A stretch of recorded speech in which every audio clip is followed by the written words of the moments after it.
KC Laboratory. Sponsored by Emprise Bank. It's the KC Laboratory presented by Emprise Bank. You may not get Alexa to fold the laundry, but you can transfer money with voice banking. Transfer money, make a loan payment, get your routing number, and even find ATMs while making dinner or the TV timeout of a Chiefs game. Emprise Bank, member FDIC, our partner Impossible. They've been so great to work with. And you can bank without borders. You can find them online, emprisebank.com. They've got all kinds of great solutions for you. Make sure you check them out. I have literally personally have checked them out. So we've got a lot of Chiefs stuff to talk about today. Here to help me do it, my dear pals. First, find them on Twitter at Maddie_KCSN. I'm going to smile every time I do it. Maddie Lane, what's up? I need to go change that. You're getting too good at this right now. No. I'm going to have to go change it up. I'm going to make it like a hyphen instead. Can I be honest? I forget until right before I say it. And then I'm like, oh, he changed his Twitter. There may have been a time or two where I went to go search for an old tweet of mine and put in Chief and Caroline into the search bar. That may or may not have happened when I was going about that. But, it is what it is. And now, one guy that doesn't have to search for my tweets or for Kent's tweets or his own tweets is Craig Stout, because he's developed this app that just takes him right to anything he wants as soon as he thinks about it. So, Craig, can you tell us about that, or is it still? Yeah, absolutely. I can tell you about it. It's called Don't Go on Twitter in the Chiefs Off Season. That's what I call the app, and it's awesome. So, yeah, I don't have to search for their tweets because I just don't need to be on that website right now. No, it's been a week. I think we all kind of expected maybe some news by now. We did get a little bit of news today, but it still seems like the Chiefs are shaking some stuff out here with their coaching staff, Kent. Yeah, we're not getting a lot of answers right now, and we're going to talk a little bit about yet another coaching change. Really want to talk real quick about BetterHelp. This podcast is sponsored by BetterHelp. Is there something interfering with your happiness or is preventing you from achieving your goals? You or someone you love falling into depression or struggling with anxiety can keep you from what you care about. BetterHelp will assess your needs and match you with your own licensed professional therapist. You'll be matched with a therapist in under 48 hours. It's not a crisis line. It's not a self-help line. It is professional therapy done securely online. There is a broad range of expertise available, which may not be locally available in many areas. The service is available for clients worldwide. You can log into your account anytime and send a message to your therapist. You'll get timely and thoughtful responses. Plus, you can schedule weekly video or phone sessions, so you won't ever have to sit in an uncomfortable waiting room as with traditional therapy. BetterHelp is committed to facilitating great therapeutic matches so they can make it easy and free to change therapists if needed. It's more affordable than traditional offline therapy, and financial aid is available. BetterHelp wants you to start living a happier life today. Visit their website and read some of their testimonials that are posted daily. You can visit betterhelp.com/KCSN. That's better, HELP, and join the over 2 million people who have taken charge of their mental health with the help of an experienced professional. Special offer for KCSN listeners. Get 10% off your first month at betterhelp.com/KCSN. All right. Well, let's go ahead and get into some of the changes that have happened here since we last talked. And I know, guys, I know we keep talking about coaching changes, potential coaching changes, all this stuff, but a new one keeps popping up. Well, and the Chiefs are giving us a lot of time to talk about coaching changes too. Yeah, let's be honest. They're giving us a long runway here. Matt, I think you kind of made a comment, it feels like, are they maybe not behind the eight ball on coaching changes, but they're slow to get this thing resolved here, it seems like. Oh, they're incredibly late. I get it, because they were into it the longest besides the Super Bowl teams, and the Super Bowl teams aren't going to have as much turnover. So it makes sense to be one of the last teams, but you're a couple weeks away from the combine starting, which is really when NFL teams start to dig into their draft process. I mean, that's really when you're going to get coaches and everybody's going to be turned on entirely to the draft and not the season. You're less than a month away now from free agency started. You're starting to get your back kind of pushed up to the wall. So you would like to start getting some of these guys locked in. And I said at the beginning of this, I'm going to say it now. The longer you go without an announcement, the more likely it is it's just going to be the same old guys that already know everything about the system, because you're going to need less time. You know, you're going to be on the same page. You're familiar with them. Like, the longer this goes, the more likely it's going to be a name you already have heard of that has been with Kansas City before, currently is, that gets elevated rather than somebody from the outside. And I will say this, just as a counterpoint. When Steve Spagnuolo's staff was hired, I believe Matty Lane over here did some deep diving, found somebody had changed Dave Merritt's Wikipedia page to say that he had joined the Chiefs staff. I remember So that. I we completely had forgot. learned early in the process that Dave Merritt had joined the staff. We had heard about Sam Madison. We had heard about Brendan Daly, but that final domino of Matt House had not come through yet. And Andy Reid had to step in and basically go over to Kentucky, get Matt House out of his Kentucky contract, however it was that happened. But we knew that staff. We knew that it was all lined up. They were just not making the announcement until all of them were signed. So it could be, just to kind of throw it out there, it could be that they already have everything lined up. Everybody knows where they're going. Everybody knows what's going to happen. And they're just waiting for a couple of, pins to paper here to make sure that everything's locked in before they go ahead and announce, because they do like to announce all of these guys at once, if at all possible. Well, and there's another addition that's going to have to be announced most likely, and I feel like the Jim Halpert gif. What is going on? There is like another coaching change. There's not a lot of other things happening. You're not getting a lot of, you're not getting a lot of feedback. But we did get news that Sam Madison, the cornerback coach for the Chiefs, moving on to the Miami Dolphins, getting a little promotion here. It's a cornerback, defensive backs coach, and I think passing game coordinator, passing game specialist, something to the extent that, it's an elevated position. It's an elevated opportunity for him. But continued turnover here, Maddie, in the defensive side now. That's you're gonna have most likely a new coach on every level of this defense now. And we don't know we'll get into it, I guess, in a little bit, what they might do at the cornerback coach position, or another defensive backs coach. But you're going to lose a defensive backs coach. You're losing your linebacker coach. You lost your defensive line coach. Yes, he's still on the staff, but he moved to a different position. They've lost a coach on every single level now for a defense that I don't think was as terrible as it looked for stretches, but it also wasn't a great unit. I don't think that's a unit that can withstand, these big, huge dynamic changes unless the player personnel is going to change, which then takes you to the next step. Is this entire defense needs to be rebuilt on the personnel side. You're kind of lining it up to get a lot of changes on the coaching staff side. Like, it's going to be an actual brand new defense yet again. And you don't really I don't know if you want to do that with adding, so many new guys to the coaching staff all in 1 year when it seems so uncertain going forward. There are questions here about all of this. I think just to kind of go against what I just said in the previous segment here, when the Chiefs announced that Joe Cullen had signed with them and that they were moving Brendan Daly to linebackers coach, I think several of us that had watched the Chiefs do this in multiple off seasons kind of went, oh, okay, that's probably the end of the defensive changes. Like, we're not expecting any more because they went ahead and announced some stuff. Now all of a sudden the Sam Madison news comes out. So there's obviously a change there at the cornerbacks coach. It's obvious that we don't know where this ends. We don't know with the coaching staff where it's all shaking out. We don't know who's with the team still, who isn't, all that stuff.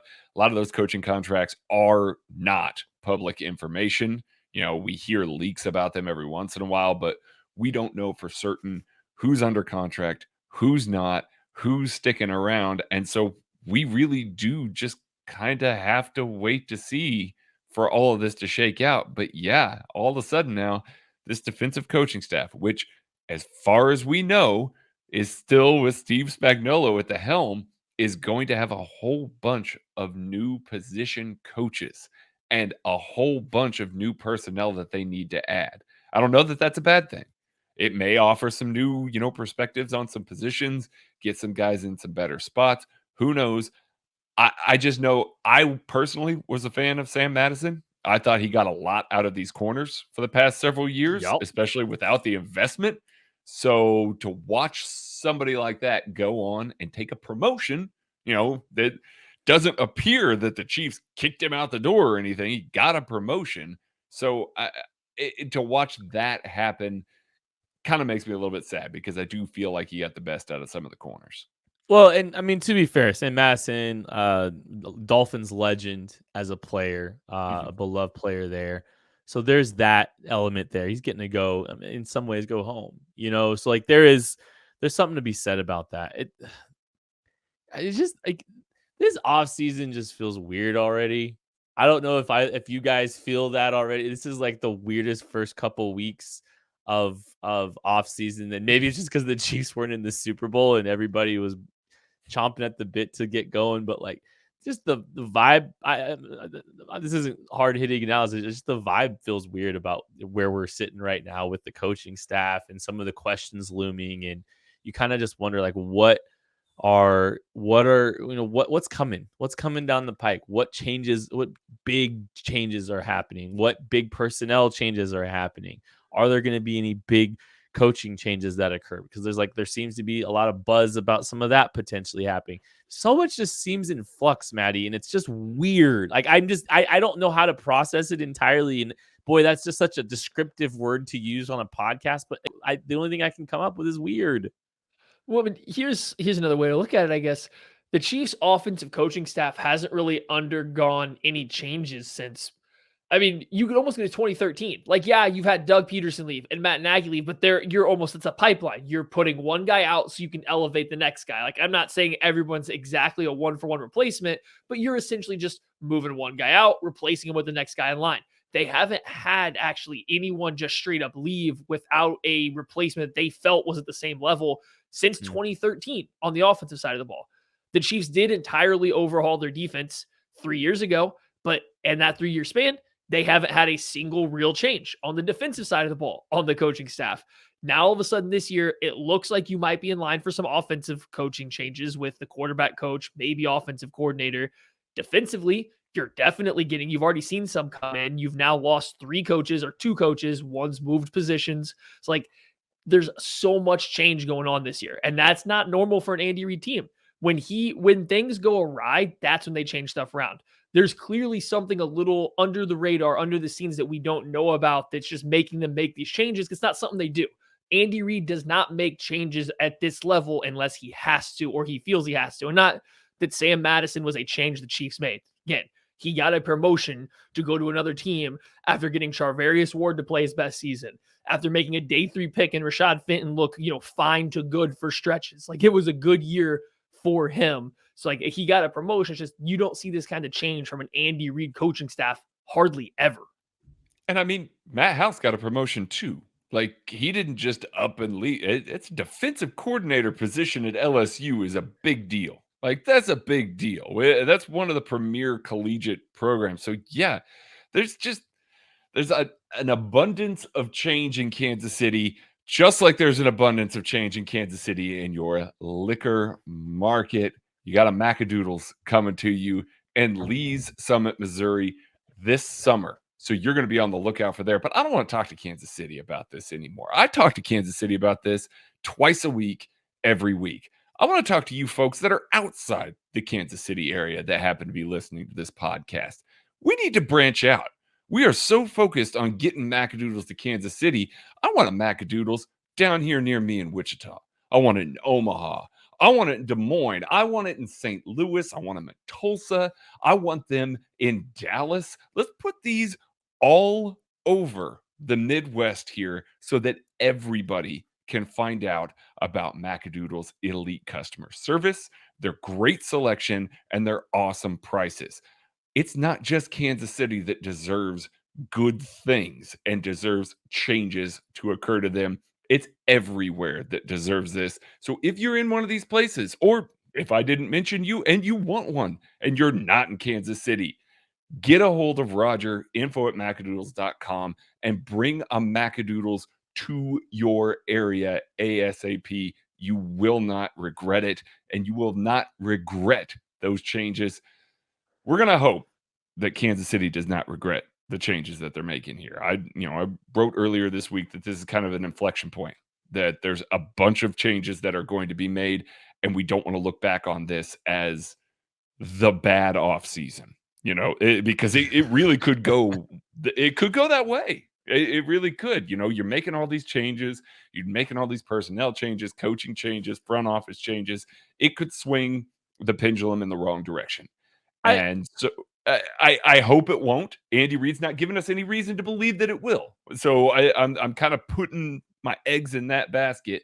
But there's a definite possibility here that the team could take a step back with so many changes that are occurring here.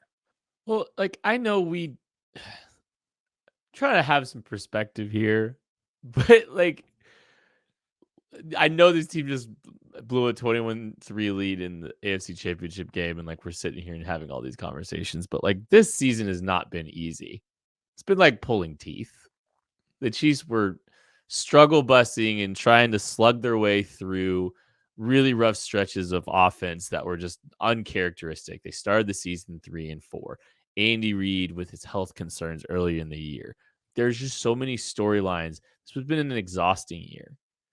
And we see all this, and the Chiefs are on the doorstep of the Super Bowl and all that stuff. But you see all these changes. You see all the things happening. It's just the vibe is just, it's kind of weird. And it's fascinating to process, because this is a pretty pivotal year, I think, for the future of this football team.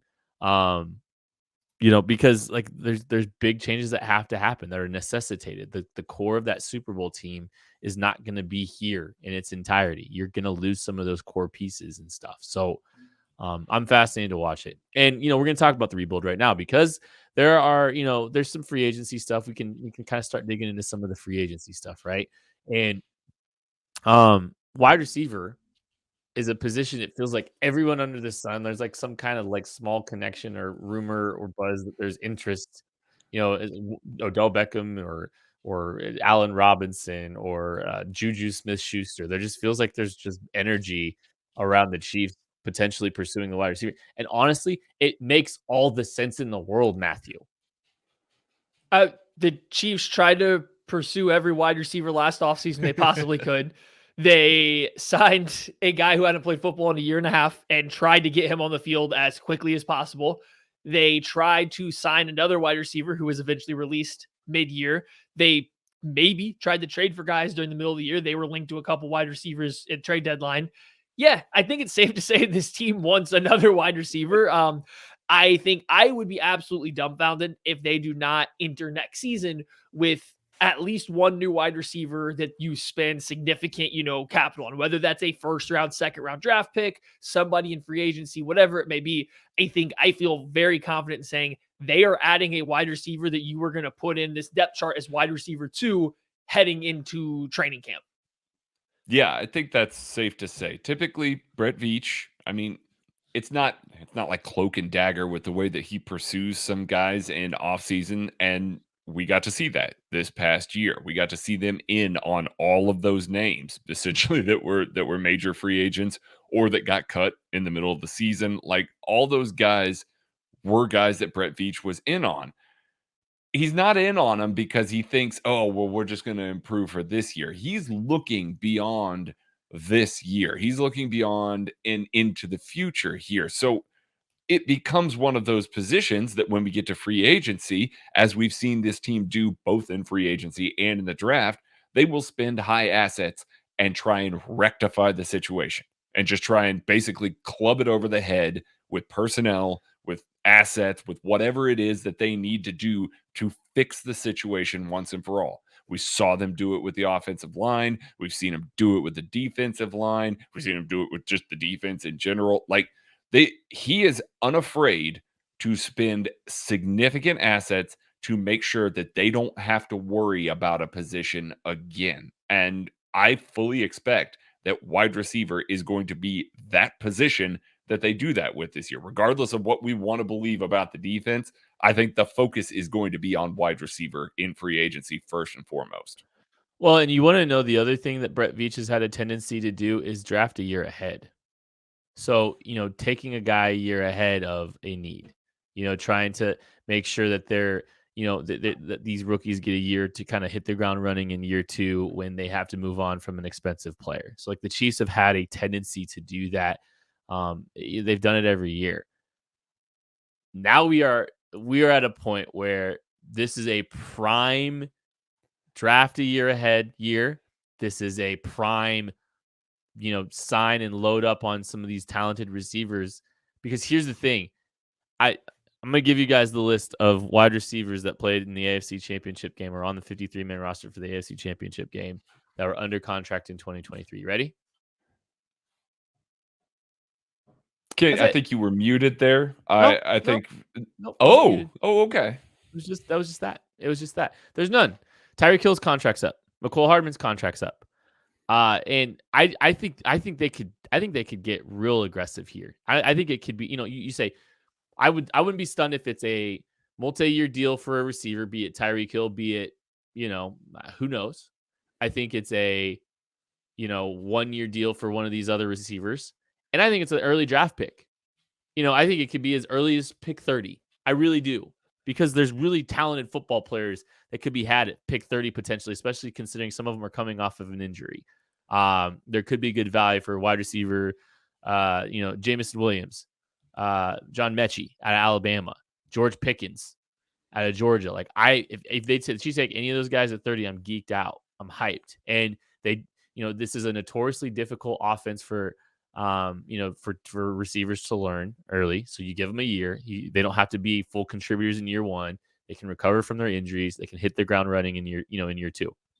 I think you could see just major assets, investments, multiple bodies in free agency, and a big time draft pick added to this room. Like, how unreasonable is that, Maddie? It's not entirely unreasonable. I think Brett Veach is going to focus on the defensive line group. He's told you as much, and I don't know if you can rebuild the defensive line group and the wide receiver group at the same time, because it's going to take too much investment into both. So I do think like I said, I think you're going to get either a high draft pick or a, pricey wide receiver in free agency, a free agent wide receiver that's a good player, that's a proven veteran that can step in on day one and be that extra guy, that third guy for this offense. I think you get one or the other. And then you're looking at a Byron Pringle. You're looking at an Albert Wilson type guy to round out the wide receiver room. You might get some supplemental guys, but like in terms of just like bringing in multiple valuable assets at wide receiver, I don't know if I feel like they'll go that far. They got to save some space. But I do think they're going to hit one of those spots, get some younger developmental talent at some point in time in this draft. Because like you said, Tyreek Hill's not under contract right now. I anticipate he'll get an extension. I would be surprised if the Chiefs, as long as they have Patrick Mahomes, let him get out the door until he gets slower. So I'll anticipate he's back. McCole Hardman, I'm a lot more up in the air about. I could really, see it go either direction at this point in time. So like they need a replacement for him as early as next year. Plus they need somebody to finally replace the void that Sammy Watkins left. So like there is room to get multiple guys. I just don't know how much capital you can spend on them while rebuilding an entire defensive line group, an entire cornerback room, so on and so forth. I'll tell you how much cap you can spend. You can pay a giant free agent, and then you can also pay a giant free agent at defensive end, and you're still okay because you got plenty of Patrick Mahomes cap that you can kick down the road. You're going to pay Orlando Brown, but that first year is going to be low. It always is with Brett Veach. I mean, they're going to backload that stuff. So, there's going to be room. And I don't think that they're going to need as much of it as we think, because like I said, I think it's going to be a multi-year deal for a wide receiver that they pick up in free agency, because of what Kent was saying there. You don't have anybody under contract.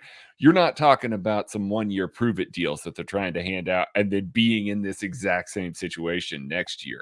I can see them maybe saying to Allen Robinson, hey man, I know you want a 1-year prove it deal, but we're willing to pay you, a little bit more, not a little bit more than that, quite a bit more than that, because we believe in you as a talent for the next 3-4 years, knowing full well that that's a piece that you're building around. Same with the defensive end, trying to get a guy in-house for multiple years and trying to keep the cap hit low this year so that you can address, because there are so many positions you have to address. And then I'm still investing a top 100 pick in a receiver. I am, including those, third round into the, the compensatory picks. I'm still going to Put some respect on the compensatory picks name. Sorry, compensatory pick. Okay, Yeah, hold on. There's only one compensatory pick that matters, and that's the one at the end of round 3. Anytime you get past that, the rest are just that's my wide receiver UDFAs. pick right there.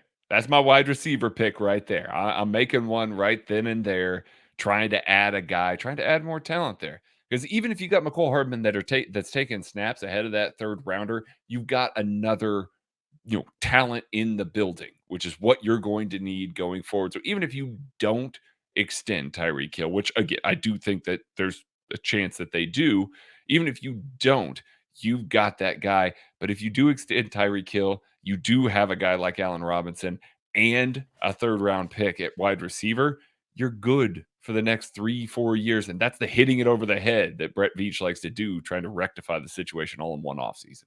Real quick, would you guys give Chris Godwin a 5-year, $100 million deal? Yes or no? Yes. Yes. I would too. Would you give? Yeah. Go ahead. I don't know if you can do both him and Tyreek Hill. I love Chris Godwin. I think Tyreek's going to ask for more. Oh yeah. Yeah. I don't think you can do both of them. And no.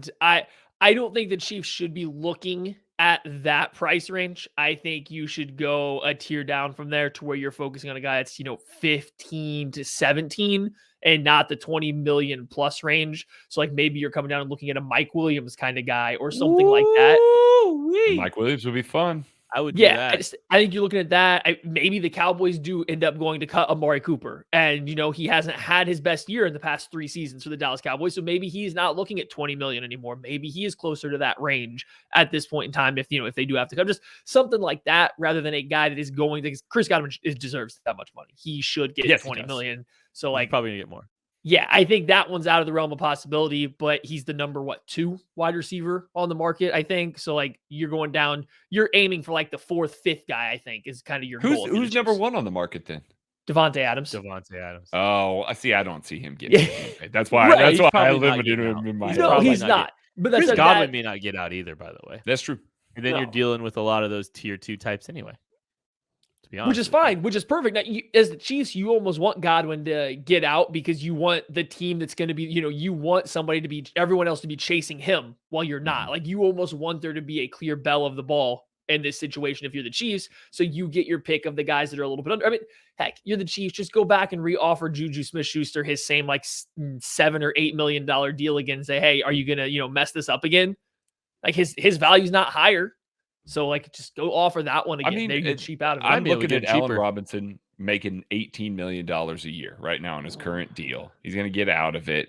Do we think that he's going to be able to sign another $18 million APY? No chance. I don't think so either. Hard no.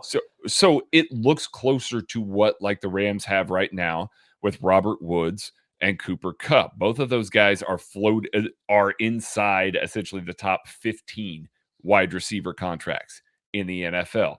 Both of those guys are making mid-tier money. If you extend or if you play with Tyreek Hill on his $18 million contract and you're playing with Allen Robinson on a less than that contract, you're actually got a pair that's closer to what the Rams had with those two guys than you do, with, top of the line guys or paying a guy $22, $23, $24 million. It's a lot closer to that. So I could see the Chiefs trying to pursue it that way and trying to go down that road. Well, if the Chiefs don't invest in wide receiver and they're looking, in the first couple rounds, they're looking for a day 3 prospect. They could look at Khalil Shakir, wide receiver out of Boise State. I bet he sticks, Maddie. Dude, Khalil Shakir, he was fun. I think a lot of our eyes kind of got opened up at the Senior Bowl just watching him go out there and be one of the best, one-on-one route runners. You look at this guy, he's so polished. His ability to come off the line of scrimmage with all these different plans to release and beat the cornerback. For a guy that's not the biggest, his release package to beat press coverage, to beat off coverage off the line of scrimmage was probably the most impressive out of anybody that was in Mobile this year. And that bodes well when you have a slot receiver that's moving to the outside, that might move to the outside coming up into the NFL.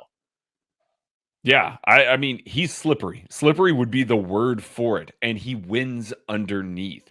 slants, quick outs, ways to beat these press coverages and beat them cleanly. He just did it time and time again. Not a guy with a ton of hype, but a guy that maybe boosted his stock more than any receiver not named, Christian Wilson, but not, not named him at the Senior Bowl. He really did a fantastic job. A guy that I would love the Chiefs to target, maybe play a little underneath. Yeah, it's wide receiver Khalil Shakir out of Boise State. I bet he sticks in the league, even though he's probably going day 3. And if you're looking to invest in a set of golf clubs, it is getting time. I've got a tee time scheduled for Sunday, and I'll be out using my Sticks golf clubs. They are the best value in golf. They're a sleek set of clubs. You're going to get a lot of people asking questions about them when you get out on the course, because I definitely do. They're a beautiful set. They perform really, really well. I'm so thrilled with them. And I love getting to partner and talk about something I'm passionate about. And that's my Sticks golf club. So go to sticks.golf, use promo code KCSN10. You get a discount on your Sticks golf clubs when you use that promo code. Trust me, you will not regret that decision. And guys, we're going to wrap this show up here. It's time to go. We'll see what happens the next time we talk. I have a feeling, and I thought we were going to have more news the last time. Oh no, guaranteed. We're still sitting here doing nothing with these coaches. Lock it in. I've had confidence. Full episode. We're breaking down Joe Cullen. We're just diving right in. I've had confidence after every episode that, but the next time we podcast, there'd be something to actually talk about. But nope, I'm full switching now. There's never going to be a new coach announced. They're getting a Friday, and they're doing a Friday news dump. God, how bad is it that you're hiring an offensive coordinator and you're trying to dump it at 4 p.m. on a Friday so nobody sees it? Like, that tells you how confident and excited everybody should be about it. We'll see what happens. This is going to be a long, exhausting offseason. I can't wait to see the moves and the changes this team makes, though. I think they're going to be interesting, and I think they'll put some pep in our step. But the Chiefs are, we're trying to get back to that Super Bowl, and the road has to start here. So we'll see what happens this offseason. It's going to be a lot of fun, but we'll catch you later.